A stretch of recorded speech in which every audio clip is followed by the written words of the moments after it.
Yo, listen up, here's a story about a little guy that lives in a blue world. Alone, day and all night, and everything you see is just blue like him. Inside and outside, blue his house with a blue middle window.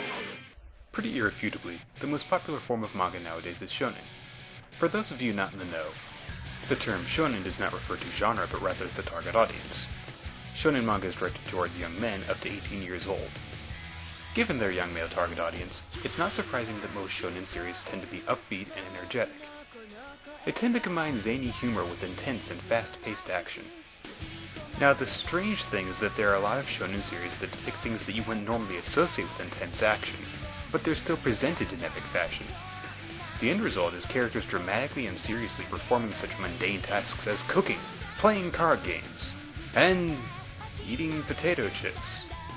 How do mangaka manage to make these things seem cool even a tenth of the time? Well, really it's all a matter of presentation. These atypical series are just dressed up the same way that most normal shonen series are.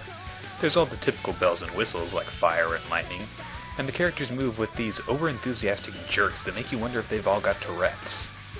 Combine these with your protagonist boldly shouting epic lines during extreme close-ups, and suddenly you've got a pretty awesome and entertaining series. Also, it helps to make the fate of the world rest in the balance for some bullshit reason or another. This solid glorification occurs to a lesser degree in a subgenre of shonen, sports.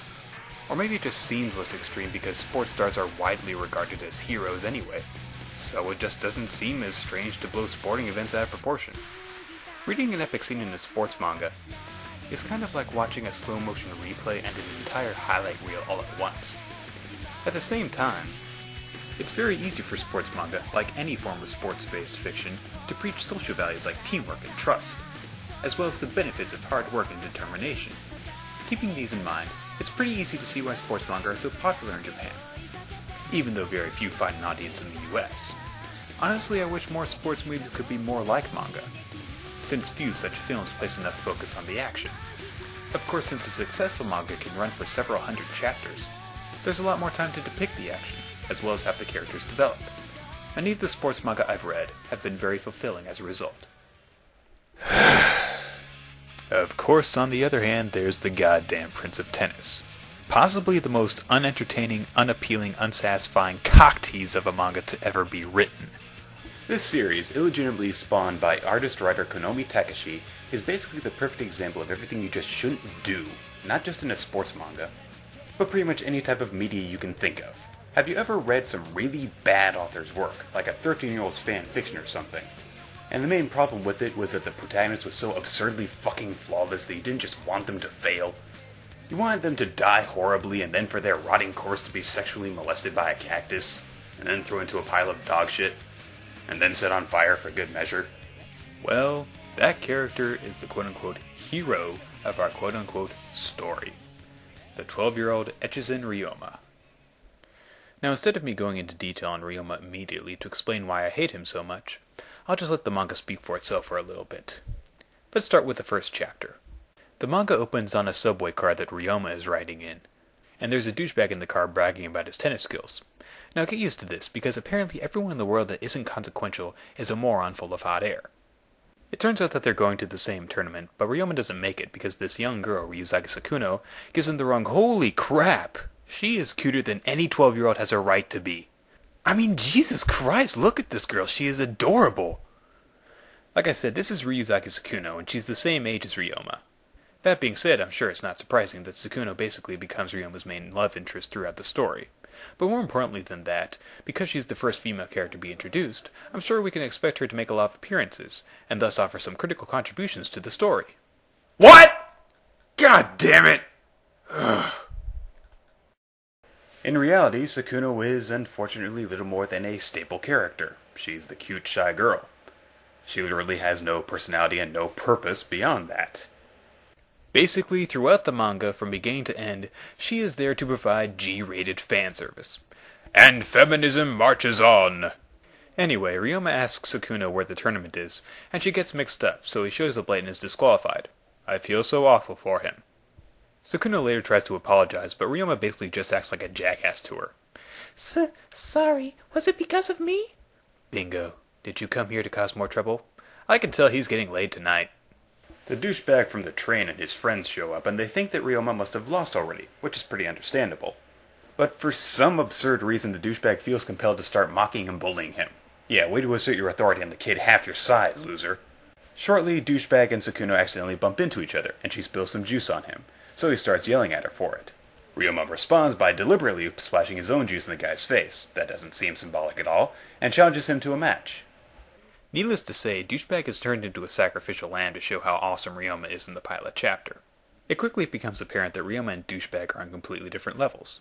You can tell because when Ryoma serves, he gets this really gay-looking 2-page spread. Sukuno's grandmother then shows up to exposit a little bit about Ryoma. Now, I panned over her first appearance, so let me go back to explain. You see, this woman, Ryuzaki Sumire, is a teacher at Seigaku Junior High, and is also the coach of the school's excellent tennis club. She reveals that Ryoma is actually the son of her disciple, a legendary former world-class player named Echizen Nanjiro. She also says that Ryoma is a 4-time American junior champion. Wait a minute. 4 times? Are you fucking kidding me? He's 12 years old right now. That means that at most he was just 9 years old when he went the first time. If he's already beaten the best players his age in America 4 times, why the fuck do I give a rat's ass that he's beating this no-name character? So Ryoma keeps kicking douchebag's ass until he resorts to cheating, calling any shot that gets it all near the line out. Thinking Ryoma can't hit deep shots to the baseline now, douchebag approaches the net, demonstrating that he looks about 8 times creepier up close. Ryoma lobs the ball over him anyway, so... Oh, fuck me! He lobs the ball and it doesn't bounce. How does he... Moving on. Douchebag keeps playing dirty and even pretends that he loses his grip on his racket when he swings. So of course the racket goes flying and hits Ryoma in the face. By the way, this is my favorite part in the chapter. You know, it sure is nice that Konomi didn't give this one-off character any redeeming qualities to speak of. We wouldn't want to mistake him for being a good writer. Unfortunately, Ryoma soon gets up and says something that's supposed to be badass, but, you know, whatever. He proceeds to pay douchebag back. See, he uses this move called a twist serve that bounces up the opponent's face when they move to return it. Remember, kids, violence is wrong, unless it's part of the game. Ryoma actually hits the guy in the face, ouch, and then for the match point just fakes him out. Douchebag actually hides behind his racket while Ryoma hits an underhand serve. I'm glad Linkara isn't here to see this full-page spread. So Ryoma wins. Yay. But wait, douchebag decides that he wants to be fully castrated, and demands a rematch. Ryoma submits to playing just one more point, but... Wait, why is he holding the racket in his left hand? Oh shit, don't tell me. That child is left-handed. He's left-handed. He's left-handed! He played and won a full set against a player 4 years older than him with his non-dominant hand! Not to mention the 2 absurdly difficult shots he did, also with his non-dominant hand, and he's a 4-time junior champion already?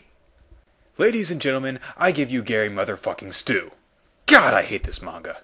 So that ends the encounter, thank God, and the next day sees Sukuna walking to school. She hears from her friend Tomoka that a new player of great talent is going to join the tennis club.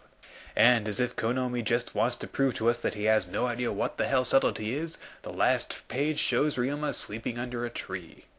Well, it's the end of the first chapter, and it looks like we're stuck with Ryoma. By the way, have I mentioned that he doesn't even seem to have any emotions?